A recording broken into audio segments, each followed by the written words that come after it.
Mais on parle quand même dans Friends de dépression, d'impossibilité à avoir des enfants, de maladies, de choses vraiment dures, de problèmes au travail, de problèmes d'argent. C'est des choses qui n'étaient pas abordées jusque-là, dans les sitcoms en tout cas. Friends, ça reste quand même aussi une série de son temps. Ses 6 amis sont blancs, ils sont tous hétérosexuels, même si le papa de Chandler est transgenre. Bonsoir, mes chéris. Voilà, ça, c'est mon papa. Il y a des choses qui sont dites. On parle aussi de gestation pour autrui. Phoebe Buffay porte les triplés de son frère. Je m'appelle Phoebe Buffay. Salut. L'ex-femme de Ross épouse une femme. Concerne. Nous deux? Non, Suzanne et moi. C'est l'autre, nous deux. Malgré tout, l'homosexualité reste un problème et le personnage de Chandler, notamment, qui a tant de problèmes avec les femmes, on rit de son homosexualité supposée, mais c'est jamais une possibilité réelle. S'il te plaît, oui. Tu vas voir. Il est mignon, il est drôle, il est gentil. Ah, c'est un garçon. Bien sûr. Oh, mon Dieu, non. Oh, je suis désolée, je pensais que... À la fin, sur les 6 amis, il y en a 5 qui terminent mariés, dans des relations hétérosexuelles, tout ce qu'il y a de plus classique. La force de Friends, c'est aussi d'avoir pu présenter des guest stars impressionnantes. Vous aviez Tom Selleck, Bruce Willis, George Clooney, Brad Pitt. Tout le monde voulait être dans Friends parce que c'était aussi un phénomène de mode. Donc les guest stars profitaient finalement de la popularité de Friends pour faire parler d'elles. On pense que les guest stars rendaient service à Friends en venant y participer, mais pas du tout. C'est surtout Friends, il fallait en être à cette époque. Lorsque nous avons eu Brad Pitt, il était marié à Jennifer Aniston. Il a fait une apparition en tant qu'invité. Il y a aussi eu Reese Witherspoon, qui était la jeune sœur de Rachel. C'est fou de penser qu'autant de stars aient voulu participer à cette série, parce que c'était l'une des préférées du public. Il y a une guest star, parmi toutes les guests, qui fait la différence, parce qu'en fait, elle était la petite amie de Matthew Perry. C'est Julia Roberts. En fait, ils s'échangeaient des fax. À l'époque, c'était des fax. Depuis quelques mois, ils essayaient de se séduire l'un l'autre. Il lui avait fait envoyer un énorme bouquet de fleurs. Et il lui avait dit, OK, je joue dans Friends si tu me fais un résumé de ce qu'est la physique quantique. Et donc, Julia Roberts a accepté de jouer dans Friends, puisqu'il avait relevé le pari. Stop, il faut qu'on se sauve. On a réservé pour dans une demi-heure. Oh, non. Tu sais, moi, ce que j'ai prévu ne devrait pas prendre plus de 2-3 minutes maximum.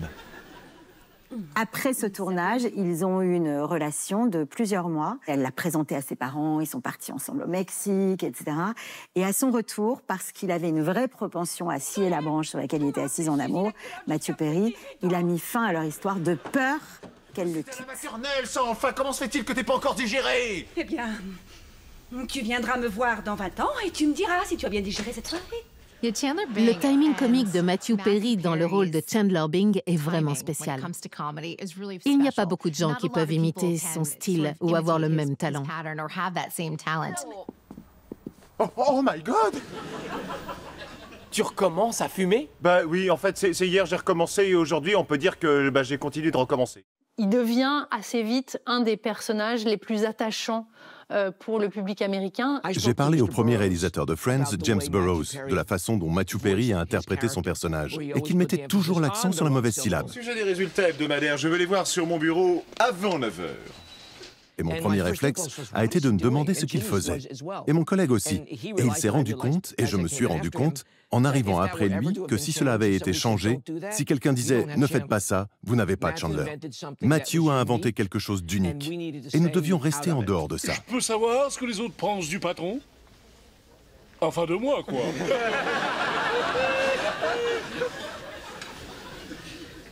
Oh, mon petit pain, personne n'y touche.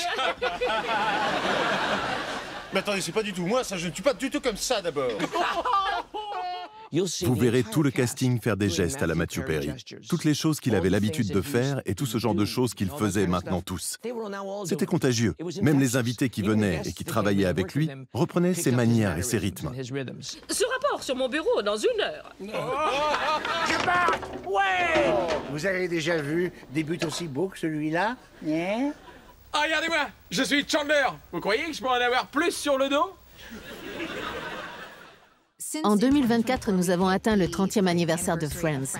Je pense que c'est un bon moment pour réfléchir à tout ça et regarder en arrière pour voir à quel point cette série était et est toujours énorme. C'était un gros succès à l'époque, mais c'est toujours quelque chose que la jeune génération continue à regarder, même si certaines choses sont un peu désuètes dans la série.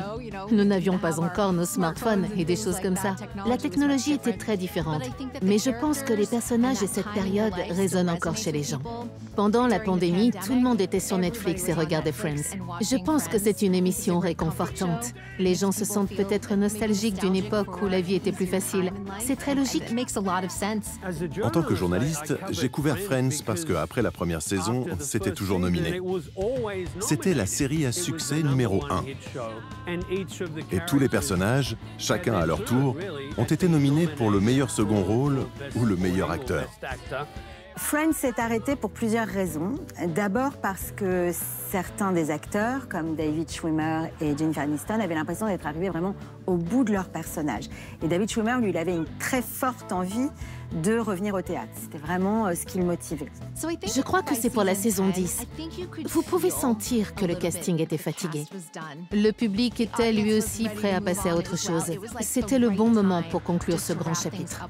Et je pense qu'on sentait un peu que les acteurs étaient prêts à passer à une autre émission de télévision, à travailler sur des projets de films qu'ils ne pouvaient pas toujours accepter parce qu'ils avaient un programme de tournage chargé. Je veux dire, c'était à l'époque où vous faisiez 22 épisodes par an et non 8 comme aujourd'hui.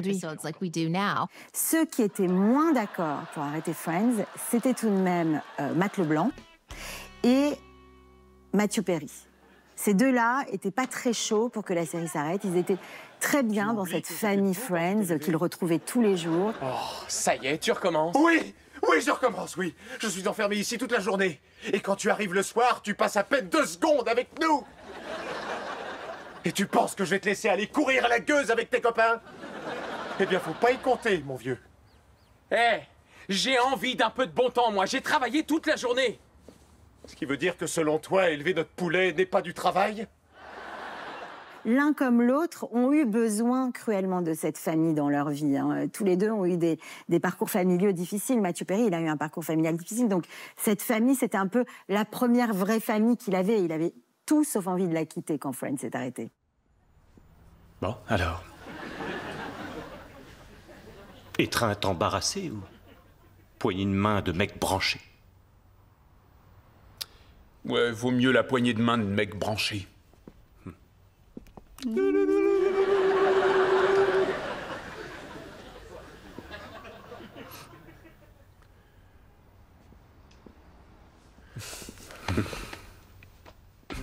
Il s'agissait de personnages passant du statut de jeune adulte à un adulte mature et assumer des responsabilités, des relations, des métiers.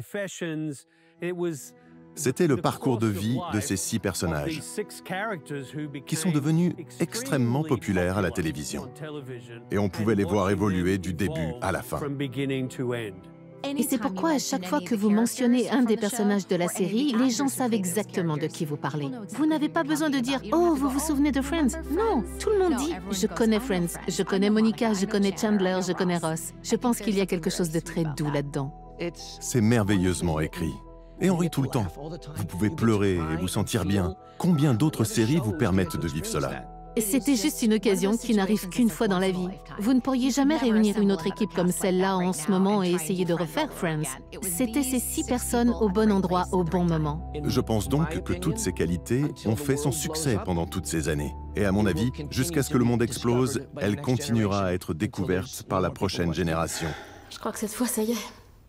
Le 23 janvier 2004, l'équipe tourne le 236e et dernier épisode de la série Friends, après 10 ans d'antenne et de succès.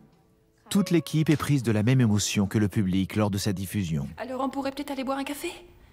Ouais. D'accord. Où ça?